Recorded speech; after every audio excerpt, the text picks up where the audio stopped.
Mark Jelinek, and the grandson of Bennett Jackson Caudill, who we used to call Big Daddy. And I live in Bloomsburg, Pennsylvania. Grew up here in Hobbs, but my career took me up there. So my grandfather was from Monkstown, Texas, which is north of Dallas, really, I mean, right on the Oklahoma border. They kind of were all from those several little towns in that cluster there.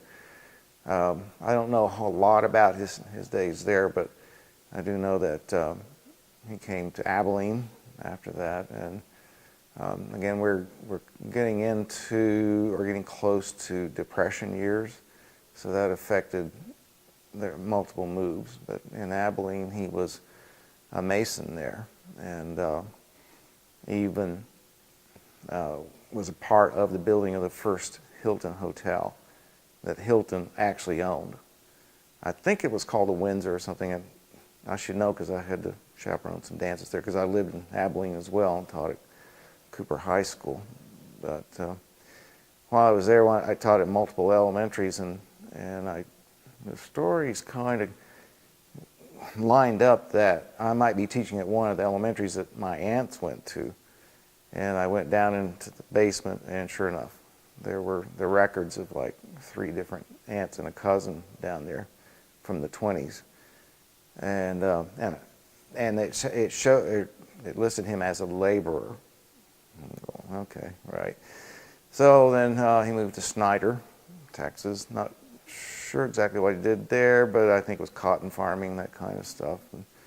And, again, Depression kept sending people to more lucrative areas, and Hobbs was quite the frontier area, so he came here without his family. There was no housing here. They lived in tents. So I was kind of doing the math, and I think he was a year, no more than 2 years here before he could bring his family here, and he had six girls, so, or had 5 then. One was not born yet. He came here for the ranching aspect of it, but it was a boom town, an oil town, and that's why he was just sprung up so quickly, and there was a real opportunity there to make a living, you know, because people were pretty dire during those Depression years. So ranching was relatively young here, and he saw a niche in which he could provide feed for these ranchers. But this is prior to him opening a store here, so he would go to Seagraves quite a bit because his brother-in-law owned a feed mill there, his sister's husband, and but he also would go to Midland and I think Clovis and some Snyder and some of the other surrounding towns, pick up the feed and bring it back here and take it directly to the ranches, saving these ranchers, you know, a lot of time and definitely a lot of money that they could sink back into their ranches. And we have a picture of the truck that he used. He took a picture with the flag all over it. Yeah, I think that's one he used, or it's one of them anyway. And then he eventually did open a store here. But I know one store. What was the name of his store? Well, the Red Chain Feed Store was kind of the umbrella company out of Fort Worth, and I don't know that it had a specific name here, because all of the artifacts we have from the feed store say Red Chain. I know that when he left and went to Odessa, that the company got bought out and it changed names over there. So, but one humorous story is his oldest daughter, my oldest aunt, was destined to kind of be his son, or he wished would be the son he always wished for, you know, kind of thing. So he worked her like just any other hand, and she'd drive the truck and he'd sleep in the back of it. But I think they stopped one time. He got out to relieve himself, and she thought he was still there, and she drove off and left him. And then she had to come back and get him. So that's one story that goes around the family quite a bit. Yeah, Caudill Brothers, who lived mainly in Farmington.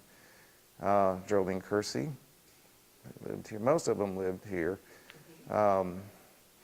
Mildred Carter, Daphne Williams, Mark Jelinek, and Bennett Holdridge. Bennett came along after they moved to Hobbs, actually. She was, oops. A postscript, they call it. So she's the only one that was actually born here. I think she and I are the only family members that have been born in Hobbs. And so which daughter was the one that was destined to be the son? Catherine, Catherine. the oldest, yeah. So, but anyway, then he opened his store here, and then he didn't have to deliver so much. And but well, these guys were just getting started, so he was very lenient with his credit with them, extremely lenient. And he said he never lost money, though. You know, he had that infamous IOU box that my grandmother never knew about, and it still had some in there. We're pretty sure there was a Tuffy Cooper one in there. But my aunt kind of like threw everything out, so we don't know for sure. But and sometimes people would feed or pay him with chickens or eggs or cattle or horses. So land was probably not too expensive around here. He would just, you know, parcel of land come up and he'd buy it. You know? So he ended up with about 5 or 6 ranches in the area, and then he put this livestock on those ranches. And I know he annually would brand cattle with Tuffy Cooper out at his Monument Ranch. My grandmother would feed him and all that kind of stuff. But one of the ranches is the former site, and the current site of Rockwind golf course, was the air base. But the government, it was him and somebody else, and the government confiscated the land, but I believe they were supposed to offer it back to him after the war, but they instead gave it or sold it to the city. But with that confiscation did not go the mineral rights. So our family still owns the mineral rights to part of that area out there. So, and then the 7K Ranch is the one we speak of the most. That one is south of town, still there. I don't think it's an operating ranch anymore. I'm pretty sure it is, and I think the houses out there's fallen down. But it's now as you go to the cemetery that's out there, you turn parallel to that and go out a couple miles, and that's the ranch we have the branding irons from. And then there's one that's right by the state line, and that still has family members living on it. With the death of my uncle, there's nothing out there now as far as livestock or anything. Roswell. We still have land in Roswell in the family, so these guys would just, you know, I'll take that. You know, just pick up land without thinking a lot about it. So in he retired here, I think in 45, and it was before that because it was during World War II, but he got bored. He never did care for retirement, even in my lifetime, but he would go out at night and help fuel the B-17s at the air base at night, like a civil service type position. And then in 47, they moved to Odessa, and he opened another feed store, which is on the site of the current post office. And that's what I remember the most. My aunt went to high school in Odessa, my youngest aunt, and met her husband there, and had their life together. And they moved back here and lived on the 7K ranches. They've lived on 2 of the ranches. So, but I remember going with him to a cattle auction one time, and I remember going out on one of his ranches around Odessa. He had ranches over there too. And he had a cow that her stomach had burst, one of her stomachs, and he just kept feeding her till she finally died. I remember dragging the carcass over to kind of a graveyard for cows, and oh gosh, I'll never forget that stink.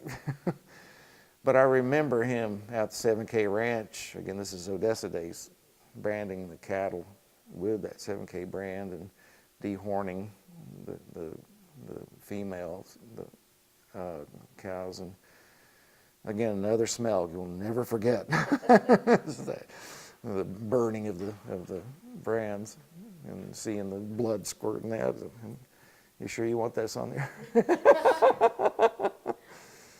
But then they moved. He bought another little, like some 30-odd acre place in Odessa. He just didn't. They lived in town. He got tired of that, and he had cows out there, and some horses. Matter of fact, the picture that we have of him on a horse, he had her at that ranch. Her name was Lady. It was a circus horse, a Palomino. And he had about 3 horses and about 30 cattle or so. He used to go out and honk his truck horn to get the cows to come in to eat. And my mom played saxophone. She had her saxophone at the house. So one day I went out there and I'm honking away on the saxophone and the cows came in to eat. They recognized it. Well, it sounded like a truck horn. And that same truck, I remember he was doing something, but had the gate open to one of the corrals and had driven the truck, and he wanted me to pull up a little bit more so he could close the gate. Well, I just a little guy, I had no idea how to how to drive a stick shift 1950 some odd pickup, and he got in and drove it on through. I kept just pushing the accelerator because all I knew were, the automatic drive kind of things, but. And rode with him on his tractor every once in a while. And this is all, in the early 60s. This is long after his career. But it was a big place. And he was always out puttering around. And they had a huge garden, orchard, all that kind of stuff. So it was in his blood, I think, all his life. And then they moved again in Odessa before they came back here. And he lived his final couple of years here. I think they came back in 71, maybe just a year. And he passed away before my cousin and I just like in April, and we graduated from high school the next month. So, and he always said he wanted to see our graduations and didn't quite make it. Your grandmother, what was her name? Etta D. Caudill. Okay. And what was her maiden name? Phillips. Okay. From the same area as him. Now, he was Methodist, but she was Baptist, so he became Baptist. And he was very active in the church here and the one in Odessa. He was a deacon, taught Sunday school, taught some of the more prominent people in town. And he didn't have any sons, so that name kind of just died real quickly. He had 6 girls, but that was it. That was it. That's enough. That's a lot of kids. So he kind of adopted some of the boys in his Sunday school class. I think Dr. Stone was one of them, and Bill Brock. I don't know if you know that family. And my grandmother also taught Sunday school, well into my lifetime. I remember going to her class, even in Odessa. So she did that she was way up in years. But there was one time, this is another good story, they were driving along and he was known to fall asleep, and he fell asleep at the wheel. And trying to think, Aunt Bennett would not have been born yet, I don't think, and the car went off in a ravine, and my grandmother went through the windshield. I think it maybe even landed. I should have killed her, and it didn't. But, everybody got really banged up, and my mother said she still remembers hearing my grandmother crying out when they were pulling glass out of her. So, I used to fall asleep a lot, and especially in church and First Baptist Church in Odessa. was always televised in Hobbs, and they would always zoom in on him, and he's snoozing away during the sermon. Probably had sleep apnea or something. He snored like Undiagnosed, yeah. I think he did. He snored so loud. Oh gosh, that ranch I was telling you about in Odessa, we'd been sleeping in rooms on opposite ends of the house, and you could hear him loud and clear. Those were really tough years, you know, depression, and my grandmother was right there working right with him in the feed stores and pick cotton. They even had to do that, worked in the fields, have babies. She was number 5 out of 6. And all the older girls would do the cooking and the younger ones would clean up. So my mother didn't know how to cook when she got married. She had to have a priest help her, because my dad was Catholic and my mother was Baptist, and so he was here in World War II, and they met, and later got married a little after he was shipped out. So Mom had to learn in Florida how to cook. But anyway, that was her role in the family, and she remembers picking cotton and feed stores and all that kind of stuff, and milking goats.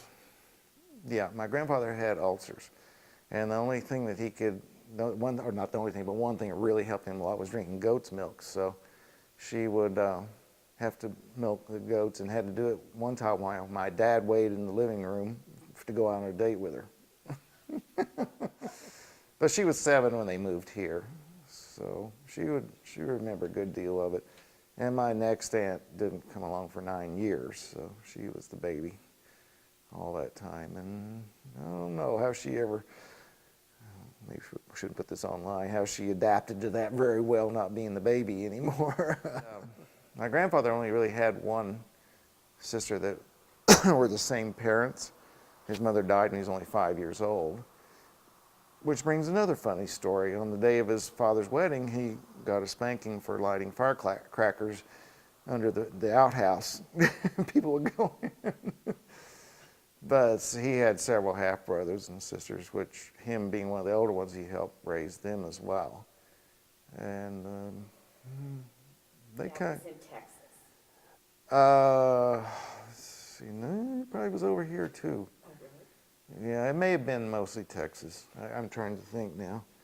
Because a lot of them were still, I mean, like one of them was in, I remember one great uncle in Odessa, and a great aunt in Carlsbad, and then one in Big Springs. So they were kind of out this way a bit.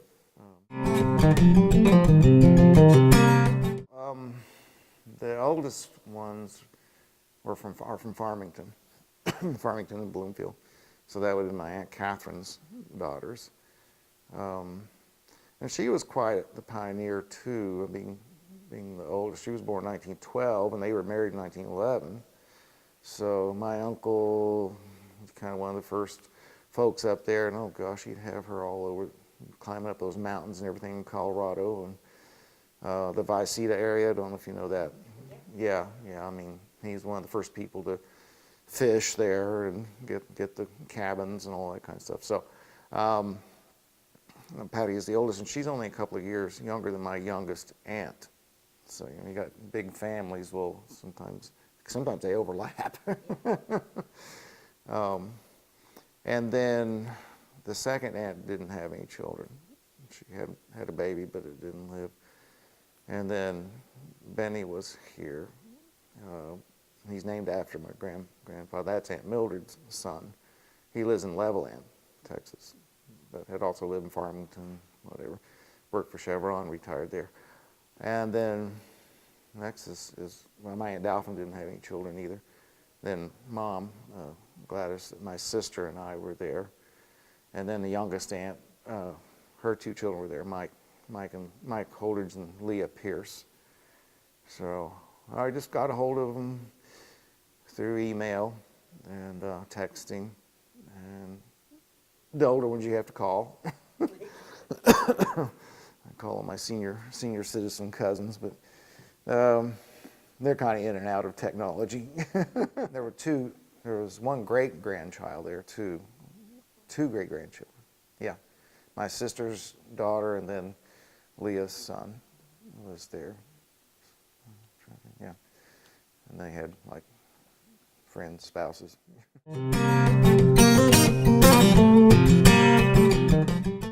Not so much. One of the grandsons, I think, is going to be moving out to that ranch out by the state line. So he has been. Yeah, my youngest aunt, her kids or grandkids have been active. Like they're active at the fair. They show livestock there, have won awards and stuff. So yeah, they're still kind of into that. And my cousin Leah, the youngest, she still lives out near that ranch, and has some livestock on her place. They all kind of own So that parts of them. legacy will continue. Oh yeah, oh yeah. Trying to think what Waylon's doing. Most of them, yeah, they can work in the oil field, but they do this also. So none of them do it for a living, so to speak.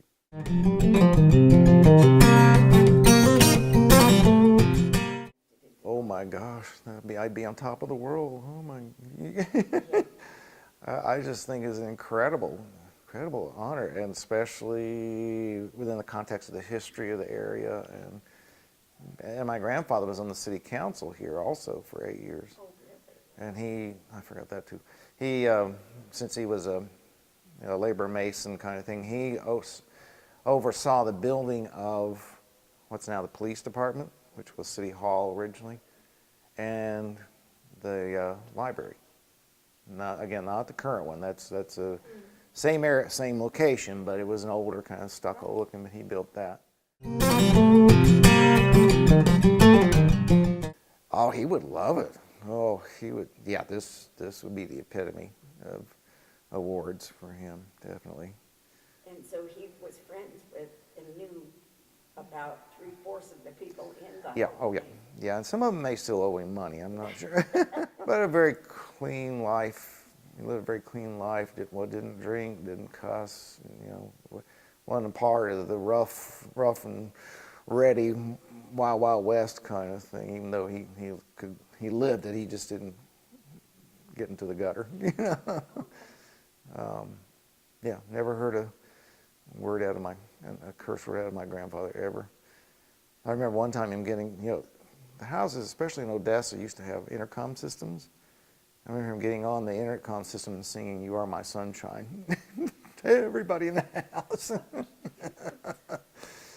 Yeah, Toffee Cooper was a friend. Mr. Carnegie, that had the buses, he's out there.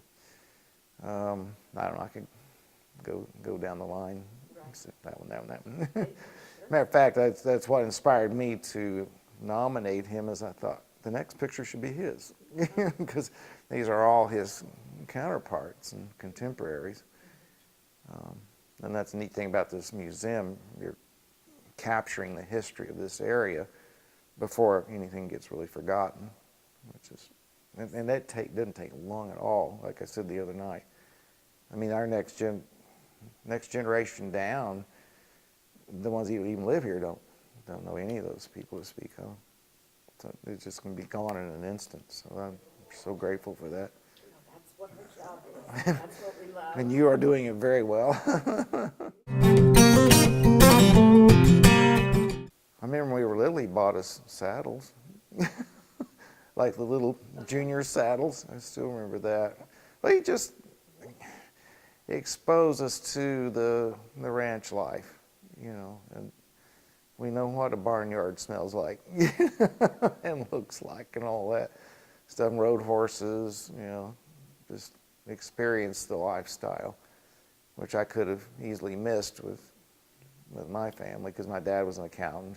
He lived in town, all that kind of stuff. So yeah, he exposed us to the culture of the area. And who would think his grandson would be an orchestra symphony conductor here? I still remember that my grandmother's favorite soap opera was As the World Turns. I almost forgot this one. And all of a sudden, from somewhere in the house, you'd see it was coming on. Dee, the world's turning. I remember walking around with a hoe and just chopping off the top of weeds. You know, they come right back, but they just had to keep doing stuff like that. Busy man. He was. I mean, they had a huge garden. I mean, we got their green beans, berries, had an orchard of peaches and apricots. And I was just amazed at watching my grandmother make bread and butter pickles. It's kind of like watching ice cream being made for the first time, stuff you buy in the store. And she'd always feed stray cats. She used to put out the leftovers. And one night, a cat was there, but it wasn't a cat because it had a tail this tall and it had a white stripe down the middle. Oh dear. But you couldn't get near those cats much. We had to get a hold of one and brought her back here and had her for 19 years.